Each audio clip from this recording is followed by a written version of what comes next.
네, 할렐루야. 오늘은 5월 5일 주일입니다. 오늘 말씀은 모세 어머니란 제목으로 출애굽기 2장 1절부터 3절 본문입니다. 제가 한번 본문을 읽어보겠습니다. 레위 가족 중 한 사람이 가서 레위 여자에게 장가들어 그 여자가 임신하여 아들을 낳으니 그가 잘생긴 것을 보고 석 달 동안 그를 숨겼으나 더 숨길 수 없게 되매 그를 위하여 갈대 상자를 가져다가 역청과 나무진을 칠하고 아기를 거기 담아 날강가 갈대 사이에 두고. 자, 우리가 오늘 모세 어머니 요국벳에 대한 말씀을 가지고 은혜를 나누고자 원합니다. 모세 어머니 요국벳은 3명의 유명한 자녀를 두신 분입니다. 첫 번째 자녀는 물론 이스라엘의 구원자인 모세죠. 모세 어머니였고, 그 다음에 이스라엘의 초대 대제사장이었던 아론의 어머니였고, 여선지자여 시인이며 찬양 인도자였던 미리암의 모친이었습니다. 아론은 모세보다 3살 위의 형이었고, 아마도 미리암은 모세보다 한 10살 정도 많은 누나였다, 그렇게 생각이 됩니다. 요국벳이라는 이름은 honor or glory of God, 하나님의 영광이란 뜻입니다. 그녀는 진정 그의 뛰어난 위대한 믿음으로 하나님을 영원롭게 했던 여인으로 히브리서 11장 23절에 소개되는 믿음의 영웅 중에 한 분으로 소개되고 있습니다. 히브리서 11장 23절에 보면 믿음으로 모세가 낳았을 때 그 부모가 아름다운 아이임을 보고 석 달 동안 숨겨 왕의 명령을 무서워하지 아니했으며 이렇게 나와 있습니다. 즉 모세 부모를 믿음의 영웅들이 적혀있는 히브리서 11장에 모세의 영웅의 홀 오브 페임에 등록하고 있는 것을 보겠습니다. 모세가 태어났을 때 그 잘생긴 것을 보고 석 달 동안 숨겼다, 그렇게 말씀하고 있습니다. 바로왕의 명령은 그렇습니다. 바로왕은 그러므로 바로가 그 모든 백성에게 명령하이르되 아들이 태어나거든 너희는 그를 나일강에 던지고 딸이거든 살려두라. 출애굽기 1장 22절의 말씀이죠. 이렇게 히브리 사내아이가 태어나면 다 나일강에 던져 죽이라고 하는 명령이 드렸습니다. 이처럼 아들로 태어나면 나일강에 던져 죽을 수 있는 아주 위험한 시기에 모세가 탄생했습니다. 형 아론은 이러한 왕의 명령이 내리기 전에 태어나서 괜찮았지만 모세는 태어나는 순간 나일강에 던져져 죽을 수 있는 위험이 그를 기다리고 있습니다. 요국벳이 모세를 임신했을 때 그 심정이 어땠을까 한번 상상해 보시기 바랍니다. 그 당시에는 지금처럼 얼트라사운드 같은 검사가 없어서 뱃속에 있는 아기가 아들인지 딸인지 알 방법이 없습니다. 결국 그녀는 아기를 낳고 보니까 너무 잘생긴 애기였습니다. 너무 안타까웠죠. 결국 아들을 숨긴 것이 만약에 발견되면 바로왕의 명령을 어긴 죄로 아들뿐 아니라 온 가족이 몰살당할 수 있는 지극히 위험한 모험이었습니다. 그렇지만 모세를 죽일 수가 없습니다. 모세가 계속 생존할 수 있는 가능성은 전혀 보이지 않던 절망적인 시기에 그는 태어났습니다. 노예민족이었던 히브리 백성들의 남자애들이 다 죽임을 당한다면 한 2세대 정도만 지나면 이스라엘 민족은 완전히 멸절될 수밖에 없는 그런 암울한 상황이었습니다. 이 절망적인 상황에서 모세는 태어났고, 모세 부모는 그렇지만 하나님을 믿고 절망하지 않고 끝까지 최선을 다했습니다. 출애굽기 6장 20절에 보면 모세의 부모 이름을 아므람과 요국벳이라고 소개하고 있습니다. 물론 요국벳도 우리가 똑같은 성경을 가진 사람이요, 우리가 똑같이 공기를 마시고 물을 마시며 똑같이 인생의 희로애락을 느끼고 사는 사람들이었고, 가난한 노예 백성으로서 바로의 확정에 시달리며 힘들게 살아가던 사람이었습니다. 이러한 시련 속에서 어떻게 요국벳은 희망과 확신을 잃지 않을 수 있었던가? 모세 부모님이 가졌던 소망의 근거는 무엇이겠습니까? 그것은 바로 하나님의 약속의 말씀이었습니다. 창세기 15장 12절부터 14절에 보면 하나님께서 아브라함에게 이런 약속을 해놨습니다. 해질 때 아브라함에게 깊은 잠이 임하고 큰 흑암과 두려움이 그에게 임하였더니 여호와께서 아브라함에게 이르시되 너는 반드시 알라. 네 자손이 이방에서 객이 되어 그들을 섬기겠고 그들은 400년 동안 네 자손을 괴롭히리니 그들이 섬기는 나라를 내가 징벌할지며 그 후에 네 자손이 큰 재물을 이끌고 나오리라. 와, 엄청난 예언을 하나님께서 하시죠. 내 자손 아브라함 자손들이 이방 나라에서 객이 되어서 그들을 섬긴다. 그런데 그것은 400년이다. 그랬죠. 400년 동안 내 자손을 괴롭게 할 것이다. 그런데 400년이 지나면 그들이 섬기는 나라를 내가 징벌할 것이다. 애굽을 징벌한다는 거죠. 그 다음에 그 후에 내 자손이 큰 재물을 이끌고 나오리라. 그냥 나오는 게 아니라 그 나라에서 애굽에서 큰 재물을 이끌고 나올 것이라는 놀라운 약속을 해주셨기 때문에 모세 부모님은 이 아브라함의 준 약속을 믿고 절대 이스라엘 민족이 몰살당하지 않는다. 반드시 하나님의 구원자를 보내서 그 애굽을 징벌하고 또 이스라엘 자손들은 큰 재물을 이끌고 애굽을 출애굽하게 될 것이라는 것을 믿었습니다. 자, 이 약속 때문에 그들은 희망이 있었죠. 여러분, 여러분들이 절망적이고 힘든 상황에서도 희망을 가질 수 있는 것은 오늘도 우리에게 주신 하나님의 위대한 약속들이 있기 때문인 줄로 믿습니다. 약속을 붙잡을 때 우리에게 힘이 생기고 소망이 생기는 줄로 믿습니다. 이 약속이 만약 없었다면 그들은 두려워하고 절망할 수밖에 없었으나 모세 부모는 이스라엘 백성들은 바로의 민족 말살 정책에도 불구하고 하나님의 위대한 약속이 있기 때문에 절대로 멸절되지 않는다 하는 것을 확신하였습니다. 하나님께서 아브라함에게 주신 언약을 하나님은 어떤 일이 있어도 성취할 수 있는 전능하신 분임을 믿었기 때문입니다. 모세 부모는 이스라엘 백성들의 역사를 계산해 보면서 하나님께서 말씀하신 400년이 거의 다 되었고 이제 이스라엘 백성의 위대한 출애굽이 가까웠다는 것을 알았습니다. 그들은 자신들의 아들 모세가 하나님께서 보내신 이스라엘의 구원자가 될지도 모른다는 소망 때문에 포기하지 않고 모세를 갈대 상자에 담아 나일강에 띄워 보내기로 결심하였다는 것입니다. 만약 모세가 애굽을 징벌하고 이스라엘 자손들이 큰 재물을 이끌고 애굽에서 나오는 위대한 하나님의 역사에 쓰임받게 될 아이라면 하나님께서 어떤 방법을 통해서건 모세를 죽이지 않고 살리실 것이라는 확신이 있었습니다. 그래서 그들은 왕의 명령을 무서워하지 않냐고 모세를 살려냈던 것입니다. 여러분, 모세 부모님은 하나님의 약속 말씀을 믿고 힘을 내고 소망을 짓습니다. 저 여러분들도 아무리 어려운 상황이 있을지 모르지만 위대하신 하나님의 약속 또 그것을 성취할 수 있는 전능하신 하나님의 약속을 믿고 오늘 힘을 내시고 소망 가운데 승리하시기를 예수님 이름으로 간절히 축원합니다. 이 모세 부모님, 특별히 요게벳은 사람보다 하나님께 순종한 사람이었습니다. 사도행전 5장 27절 가보면 사도들이 복음을 전하다가 옥에 갇혔고 천사의 도움으로 밤에 타러 간 후에 성전에서 아침부터 생명 말씀을 가르치다가 다시 붙잡혀 들어옵니다. 그때 대제사장과 이런 사람들이 그들을 끌어다가 공회 앞에 세우고 이렇게 물어보죠. 대제사장이 물어 이르되 우리가 이 이름으로 사람을 가르치지 말라고 엄금하시되 너희가 너희 가르침을 예루살렘에 가득하게 하니 이 사람의 피를 우리에게로 돌리고자 하므로다. 이 사람은 물론 예수님이죠. 베드로와 사도들이 대답하여 이르되 사람보다 하나님께 순종하는 것이 마땅하니라. 이것이 바로 이 명령 때문에 하나님께 순종하는 것이 너희들한테 순종하는 우리가 아니다. 마찬가지로 모세 부모님도 사람보다 애굽의 왕의 명령보다 하나님께 순종한 위대한 인물이었습니다.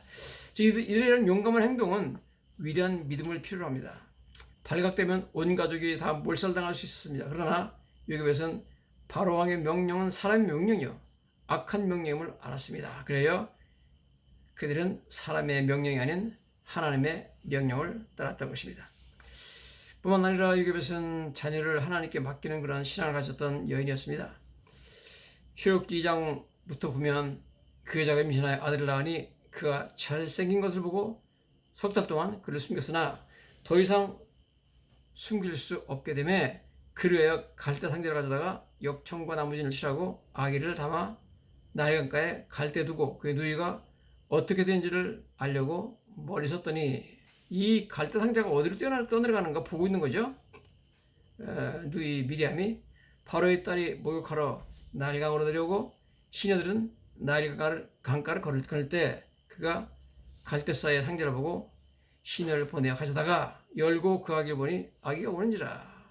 공주가 제일 먼저 갈대 상자를 발견했죠. 그래서 그걸 가져와라. 그래가지고 열어보니까 아기가 있는데 아기가 마침 그 순간에 울었습니다. 그때 아기 우는 목소리를 들어보고 바로의 공주가 불쌍한 마음이 들어서 불쌍하겠다. 그러면서 이건 히브리 사람 악이다. 이거 분명히 히브리 사람이 날가 던져 죽일 수 없으니까 이렇게 했구나. 그렇게 알았습니다. 그의 누이가 바로의 딸에게 이르되, 미리암이 그러죠. 바로의 딸 공주한테 가가지고 내가 가서 당신의 히브리인 중에서 유모를 불러다가 이 아이에게 젖을 먹이게 하니까, 유모를 불러다가 히브리인 중에서 이 아이의 젖을 먹이게 하는 사람을 제가 추천해 드릴까요? 그러니까 바로의 딸이 그에게 이르되 가라. 그래서 소녀가 자기 어머니를 불러왔다. 그래서 자기 어머니를 유모로 모셔와가지고 바로의 공주에게 소개시켜줍니다. 그러니까 바로의 딸이 공주가 그 일을 이야기를 들여다가 날 위해 젖을 먹이라. 그래서 이야기 들여다가 젖을 먹이라. 내가 그 삭슬 주리라. 그래서 돈을 줄 테니까 유모로 하라는 겁니다. 자기 아들을 다시 받는 것만 해도 감사한데 돈까지 받고 아기를 키우게 됐습니다. 그래서 아기를 들여다가 젖을 먹였다. 젖을 먹이는 기간은 한 3년 정도 되지 않았을까요? 그 정도로 학자들이 보고 있습니다. 그 아기가 자라매 바로의 딸에게로 데려가니 그가 그의 아들이 되니라. 그래서 다 자라고 나서 이제 이유식을 먹고 이제 크고 나서 공주가 그를 데려가가지고 자기 아들로 삼아가지고 정식으로 왕자로 키우게 되죠. 그가 그의 이름을 모세라 하여 이르되 이는 내가 그를 물에서 건져내었습니다 하더라 했습니다. 즉 모세 부모 요게벳은 아이를 최선을 다해서 3개월간 숨겼고 더 이상 숨길 수 없게 되었을 때 모세 부모는 모세를 하나님의 손에 맡기게 됩니다. 갈대 상자에 넣어서 나일강에 띄우고 미리암이 강가에 거서서 갈대 상자를 따라가며 지켜보고 있습니다.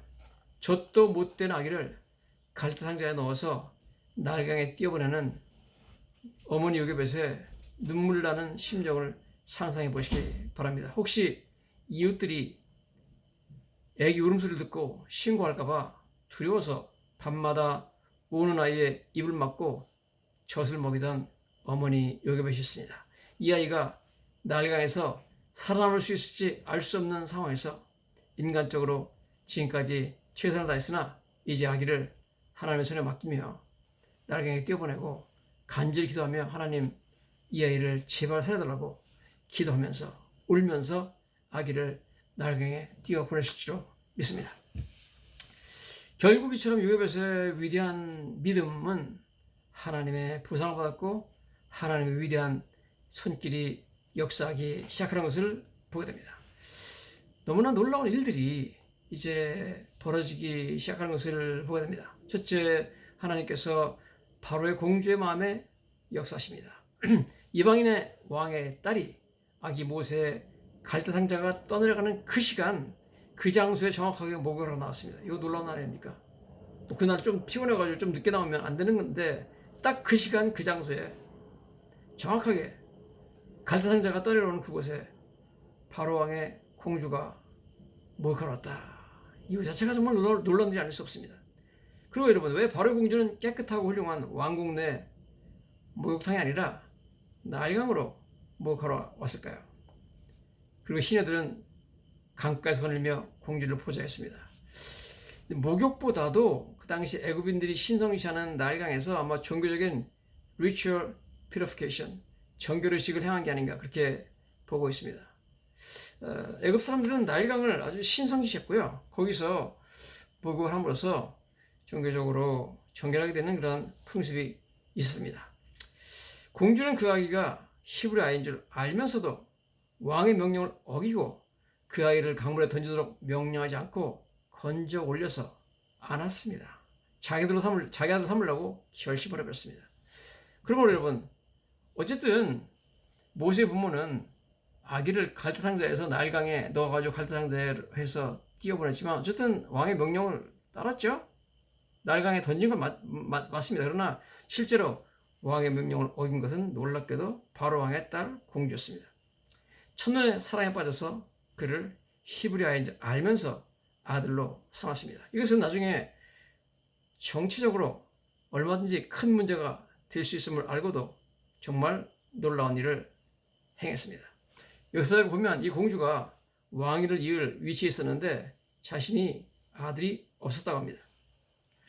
그렇지만 히브리인의 아기인 줄 알고 그걸 아들로 삼는다. 그러면 나중에 왕이 되는 과정에서 여러 가지 정적으로 자기 정적들이 공격할 수 있는 그런 좋은 빌미가 되기 때문에 위험한 일이었지만 어쨌든 하나님께서 바로의 공주의 마음에 그런 결심을 준 것은 하나님만이 하실 수 있는 위대한 일이었다. 그렇게밖에 볼 수가 없습니다. 그 당시 히브리인들은 애굽인들의 미움의 대상이었습니다. 그런데 또 놀라운 것은 마침 공주가 그 갈대 상자를 여는 순간에 아기가 울었다는 겁니다. 하나님께서 정확하게 그 시간에 아기가 울게 했습니다. 이건 뭐 하나님만 하실 수 있는 일이지 인간이 못하는 일이죠. 아기 울음을 듣고 아기의 눈물을 보는 순간 갑자기 공주의 모성애가 발동되었습니다. 이스라엘 백성들을 해방시키려는 하나님의 원대한 계획의 성공 여부가 이 순간 공주의 마음에 달려 있었습니다. 하나님께서만 행할 수 있는 위대한 일을 하셨습니다. 하나님께서는 믿음으로 나간 자에게 기적을 행해 주신 줄로 믿습니다. 여러분, 오늘 아무리 내 상황이 어렵더라도 믿음으로 주의 말씀을 믿고 나가면 하나님께서 우리에게도 기적을 행해 줄 줄로 믿습니다. 또한 우리는 미리암의 재치와 또한 기적같이 다시 자기 품으로 돌아온 아기를 안는 요게벳의 모습을 머릿속에 그려봐야 됩니다. 미리암이 가서 공주한테 말하고 공주 허락을 받아가지고 자신의 어머니를 공주에게 데려왔죠. 요게벳은 이제 모세의 유모로서 양육비까지 받으면서 모세를 키우게 됐습니다. 미리암은 빨리 뛰어가서 어머니에게 이 사실을 알리고 어머니를 모시고 공주에게로 갔죠. 요게벳이 얼마나 기뻐하고 얼마나 하나님께 감사했을까. 죽은 줄 알았던 아들이 살아서 자신의 품으로 다시 돌아왔고 이제 합법적으로 왕궁으로부터 양육비까지 받으며 자신의 아기를 키우게 됐습니다. 얼마나 위대한 하나님의 손길입니까? 정말 하나님께서 우리가 생각하고 바라던 이상으로 좋은 것으로 채우시는 분이라는 것을 우리는 알 수가 있습니다. 에베소 3장 20절에 보면 우리 가운데 역사하시는 능력들을 우리가 구하거나 생각하는 모든 것에 더 넘치도록 능히 주시리에게 이렇게 나오고 있습니다. 우리가 구하고 모세의 어머니가 살려만 달라고 간절히 구했는데 그보다 훨씬 더 좋은 방법을 하나님께서 응답을 해주시는 것을 보게 됩니다. 주님께서는 우리가 구한 것보다 더 좋은 것으로 응답해 주시는 좋으신 하나님이신 줄로 믿습니다. 자, 요게벳이 하나님께 아이를 맡겼는데 이제 하나님께서 다시 아기를 요게벳의 품으로 돌려주셨습니다. 요게벳은 공주가 모세를 데려가기 전까지 한 3년 정도 모세에게 하나님의 천지창조에 대해서 노아 홍수에 대해서 이삭에 대해서 야곱에 대해서 요셉의 이야기 등을 들려주고 아브라함을 통한 하나님의 출애굽 약속들도 모세에게 가르쳐줄 시간이 있었습니다. 모든 것이 합력하여 선을 이루시는 하나님의 위대한 손길을 여러분 보시기 바랍니다. 우리도 우리 자녀를 위해서 우리가 할 수 있는 최선을 다한 후에 나머지는 하나님께 맡기면 하나님께서 그의 주권적인 손길로 우리 자녀를 돌보실 줄로 믿습니다. 내가 내 자녀를 사랑하는 것보다 하나님께서 내 자녀를 더 사랑하신다는 사실을 믿으시기를 예수님 이름으로 간절히 축원합니다. 하나님은 좋으신 분이고 하나님은 주권적인 능력으로 우리 자녀들을 축복해 주시고 도와줄 줄로 믿습니다. 또는 우리는 여기서 참 애굽 역사상 또 이스라엘 역사상 놀라운 아이러니를 보게 됩니다. 바로 왕이 모든 히브리 사내 아이를 날강에 던져 죽이라고 명령했습니다. 그래서 앞으로 애굽 나라에 위험을 줄 만한 히브리 남자아이들이 태어나면 태어난 순간부터 그를 제거하려고 하였습니다. 처음에 하나님께서는 히브리 산파들을 통해서 아이들을 보호했습니다. 그러나 이제 바로왕의 공주를 통해서 애굽의 앞으로 가장 큰 위험이 될 히브리 아이 모세를 보호해주고 키우는 것을 보게 됩니다. 모세 때문에 결국 10가지 재앙이 애굽에 내리게 되고 애굽은 사실상 경제적으로 망했고 또한 애굽의 모든 정예병들이 홍해바다에 빠져 죽음으로 말미암아 군사적으로도 애굽은 망했습니다. 또 바로왕 자신이 홍해바다에 빠져 죽어가지고 왕도 죽어버렸습니다. 그러므로 애굽의 역사적으로 가장 큰 위험한 인물은 바로 모세였습니다. 그런데 하나님의 놀라우신 역사로 바로왕은 앞으로 자신을 죽이고 애굽의 정예병들을 다 죽이고 애굽을 경제적으로 망하게 할 수 있는 엄청나게 위험한 인물 모세를 궁정에서 왕자로 키우고 교육시키고 훈련시켰습니다. 엄청난 역사적인 아이러니가 하나님의 놀라우신 은혜로 말미암아 발생하는 것을 보게 됩니다. 애굽이 사실상 경제적으로 농업 뭐 이런 면에서 완전히 망했다는 것을 바로의 신하들이 바로 왕한테 얘기하죠. 출애굽기 10장 7절에 바로의 신하들이 말하되 왕은 아직도 애굽이 망한 줄을 알지 못하시나이까. 7번째 우박지향 이후에 바로의 신하들이 바로 왕한테 보고한 내용입니다. 모세를 대적한 그 왕은 역사적으로 람세스 2세로 알려지고 있습니다. 바로라는 것은 모든 애굽 왕에 대한 명칭이고 그 뜻은 Great House, 큰 집이라는 뜻입니다. 누구든지 왕이 되면 큰 집, 왕궁을 가기 때문에 그렇게 부르는 것 같아요. 애굽 왕들은 막강한 권력을 누렸습니다. 물론 그들은 애굽 군대의 최고 통수권자들이었고요.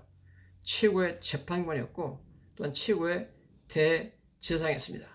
그리고 그들은 애굽 신 호로스가 성육신한 지상의 신으로 백성들에게 신으로 추앙을 받았습니다. 고고학자들이 발견한 바로는 람세스 2세 당시에 어마어마한 건축 공사를 행했다고 나와 있습니다. 그때 히브리 노예들은 이스라엘 백성들이 동원되어서 일을 했습니다. 고대 그 애굽의 도시였던 테베스라는 도시의 서쪽에 있는 한 바위로 된 무덤에 벽화가 발견됐는데 그 벽화를 보면은 검은색 피부를 가진 아프리카 흑인들 노예하고 밝은색 피부를 가진 히브리 사람 노예들이 함께 일하는 모습이 그려져 있습니다. 물론 밝은색 피부의 노예들은 히브리인이죠. 거기서 쓰여진 글자의 히브리인들에 대해서 PR이라고 적혀있는데 그 사람들이 요새를 건축하는 공사에서 도를 움직이는 그림이 그려져 있습니다. PR은 이집트 상형문자에서 히브리인을 의미합니다. 즉 히브리인들이 거기서 이 공사를 했다는 기록이 나와 있는 거죠. 애굽인들은 역사를 기록함에 있어서 그들의 군사적 승리는 기록하지만 패배는 기록하지 않습니다. 그래서 람세스 2세의 죽음 그리고 애굽 군대 홍해바다 몰살에 대한 기록은 없습니다. 자유주의 신학자들은 출애굽기에 나타난 하나님의 10가지 재앙은 자연적인 현상뿐이라고 주장했습니다. 물론 날강이 붉게 변한다든지 메뚜기 떼가 애굽 전국을 덮는다든지 하는 일은 종종 있었습니다. 그러나 자유주의 신학자들이 절대로 설명할 수 없는 일이 있습니다. 그것은 바로 애굽의 장자재앙이었습니다. 오직 장자들만 일시에 다 애굽에서 죽었다. 사람의 장자뿐만 아니라 짐승의 장자까지 다 죽었다. 이런 장자재앙 같은 건 절대 자연적인 현상으로 일어나지도 않았고 일어나 본 적이 없는 오직 하나님만이 행할 수 있는 놀라운 기적으로 자유주의 신학자들의 입을 다물게 한 위대한 하나님의 역사인 줄로 믿습니다. 여러분, 욥도 사람이기 때문에 아기가 태어나고 3개월 동안 키우다가 갈대상자에 넣어가지고 눈물을 뿌리며 아기를 날강에 띄워보낼 때 얼마나 하나님께 원망스러운 마음이 들지 않았겠습니까? 왜 하나님께서 나에게 이런 혹독한 시련을 허락하시는가 생각하며 하나님을 원망할 때도 있었을 것입니다. 그도 사람이니까요. 그래서 우리는 요괴백과 또한 욥의 믿음에 감탄할 수밖에 없습니다. 욥이 뭐 어마어마한 시련을 당했잖아요. 하나님 왜 나한테는 혹독한 시련을 주십니까? 하고 욥도 하나님 얼마든지 원망할 수 있었는데 그가 말한 위대한 말들이 몇 가지 있죠. 예를 들어서 하나님께서 나에게 복을 주셨은즉 화도 받지 않겠느냐. 끝까지 그는 하나님께 원망하지 않았습니다. 욥기 13장 15절에 보면 그가 나를 죽이시니 내가 희망이 없노라. 그러나 그 앞에서 내 행위를 아뢰리라. 이렇게 되어 있는데요. 그가 나를 죽이시니 내가 희망이 없노라. 이것은 한국말 번역이 좀 잘못되지 않았나 이렇게 생각이 되는데 영어로 보면 그렇게 나와 있지 않습니다. Though he slay me, 그가 비록 나를 죽일지라도 yet I will hope in him. 그래도 나는 하나님을 바라겠다. 하나님께 소망을 두겠다는 겁니다. 여러분, 하나님이 나를 죽일지 모르지만 죽일 수도 있는 거죠. 죽일지 모르지만 나는 하나님의 나에 대한 사랑과 선하심과 그의 성실하심에 대해서 난 전혀 문제가 없다는 겁니다. 그래서 나는 하나님께 계속 소망을 두겠다는 거죠. I'll surely defend my ways to his face. 그러고 하나님 앞에 서서 나는 나의 길들을 하나님께 defend, 변할 것이다 이렇게 말하고 있습니다. 놀라운 발언이죠. 욥도 그 인생의 참 정말 어려운 시기에 어마어마한 시련 속에서 이런 발언을 하게 되는 거죠. 그러나 욥은 끝까지 하나님에 대한 하나님의 신실함과 사랑과 선하심에 대한 그러한 믿음의 고백에서 한치도 물러나지 않았던 것을 우리가 보게 됩니다. 우리도 날마다 여러 가지 인생의 시련들을 경험합니다. 때로는 가난을 경험하고 경제적인 어려움을 경험하고 친구나 아는 사람들이 나를 너무나 실망시키는 것을 경험합니다. 자녀들이 주는 심적인 고통도 경험합니다. 건강이 악화되는 어려움도 겪습니다. 사랑하는 사람들이 죽는 죽음도 경험합니다. 그런 어떠한 시련이 다가와도 하나님께서는 하늘을 보좌에 앉아 계시고 지금도 나의 일생과 온 세계를 통치하시며 나에게 일어난 모든 일의 배후에는 그분의 선하신 손길이 있음을 믿어야 됩니다. 하나님께서는 결국 이런 모든 어려움과 시련들도 합력하여 선을 이루게 하실 것을 나는 믿어야 될 줄로 믿습니다. 그분의 선하심과 인자심이 영원하심을 믿고 고백해야 합니다.